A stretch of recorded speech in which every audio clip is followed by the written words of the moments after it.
if you're ready for change, then we can start restoring fairness to our economy. You know, I believe in the free market. I believe in entrepreneurship. I believe in capitalism. But when a CEO of a company makes more in a day than the workers make in a year, and then the CEO gets a tax break and the worker gets nothing, and then because sometimes of mismanagement, the company goes belly up and the CEO gets $1 million, $2 million, $10 million bonus, and the worker loses his pension. There's something wrong with that. Something ain't right, and we're going to have to change it. So we're going to go ahead and tell companies that are shipping jobs overseas, we're taking your tax breaks away. We're going to give those tax breaks to companies that are investing right here in the United States of America.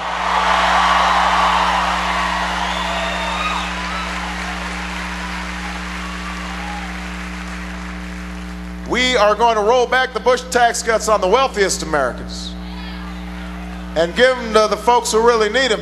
So if you make $75,000 a year or less, we're going to offset your payroll tax, save you about $1,000 per family a year. And if you're a senior citizen making $50,000 a year or less, you won't have to pay taxes on your Social Security because you need a little more money in your pocket to pay these high gas prices.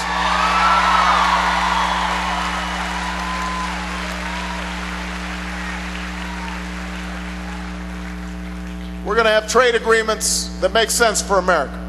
I believe in trade, but I believe in fair trade. I want to make sure that we've got labor standards and environmental standards that work and are enforced. And I want to make sure that we've got safety standards so we don't have toys with lead paint in them that our children are using.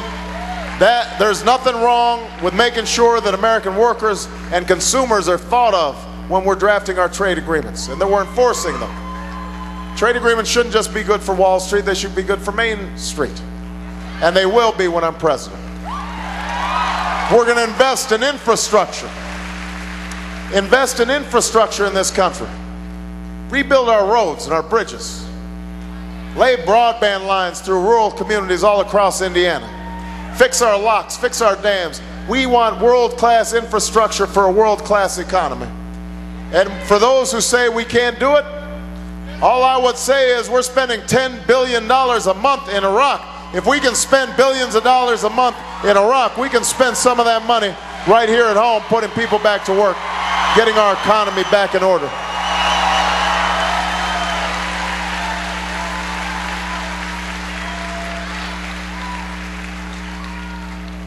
I want us to deal with this energy problem in an intelligent way. We're sending $1 billion every day to foreign nations because of our addiction to foreign oil. That makes no sense. We're melting the polar ice caps in the bargain. So what can we do? If we cap the emission of greenhouse gases that cause global warming, that will help our environment. It will also generate billions of dollars that we reinvest in solar and wind and biodiesel, in finding new, more fuel-efficient cars. We can save our environment, we can save our pocketbook, and we can improve our national security in the bargain, because we will stop giving money to countries that don't like us. We can stop boosting Iran's budget and Russia's budget and Venezuela's budget with high oil prices. But we've got to have a sense of urgency in our White House to make that happen. We got to take care of home.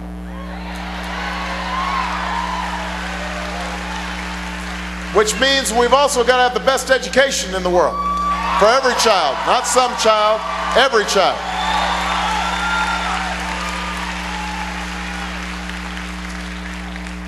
You know, the problem is not that we don't know how to help our kids. The problem is we don't really believe that every child deserves our help. We say we do, but we don't put our money where our mouth is. We know that our children in the inner city are suffering, but hey, they're not our children.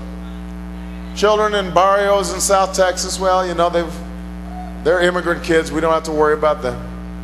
Native American reservations, they're far away. We don't really know what's going on there. Poor white kid in Appalachia or in a rural community, it's not our problem, not our kid.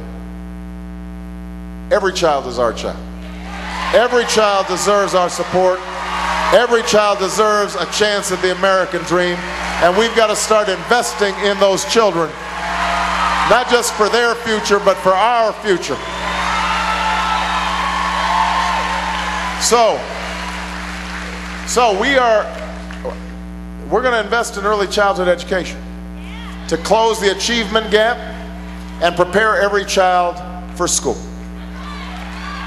We won't just talk about how great teachers are. We will reward them for their greatness by paying them higher salaries and giving them more support.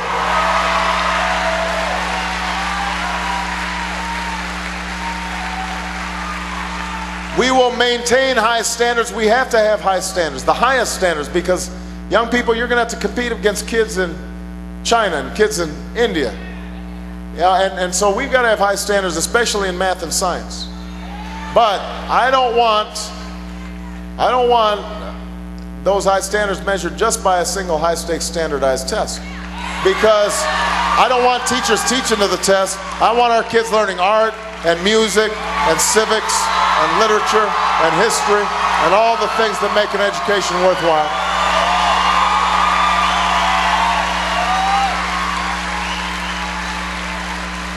And once they get out of high school, I want them to be able to go to college without taking on $30,000, $40,000, $50,000 worth of debt. So we're going to provide a $4,000 tuition credit every student every year. But young people, you're not going to get it for free. You're going to have to give something back. You're going to have to participate in community service or national service, work in a homeless shelter, work in a veterans home, join the Peace Corps. We'll invest in you, you invest in America. Together, we'll move this country forward.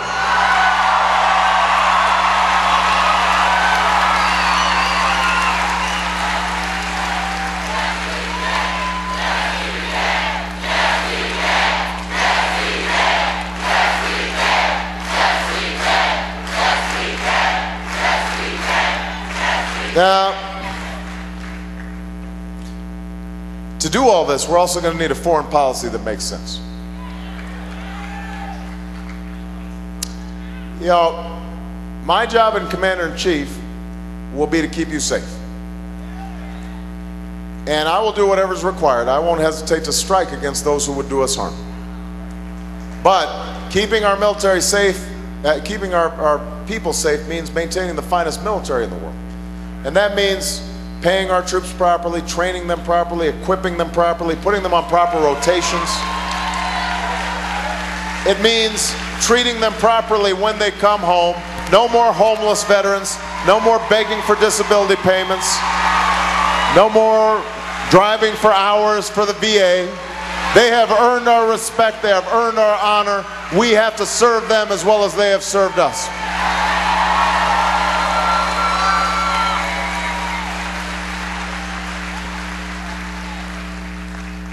But it also means using our military wisely. The war in Iraq was unwise. We have a war that has to be won in Afghanistan, and we've been distracted. We have to maintain a strong economy if we want to maintain a strong military. And our economy is being hollowed out by all the national debt that George Bush has accumulated. All those young lives lost. All the strains that's been placed on our alliances. That's why I opposed this war in 2002. That's why I will bring this war to an end in 2009. We will be careful about it and responsible about it and orderly about it, but we are going to bring our troops home from Iraq.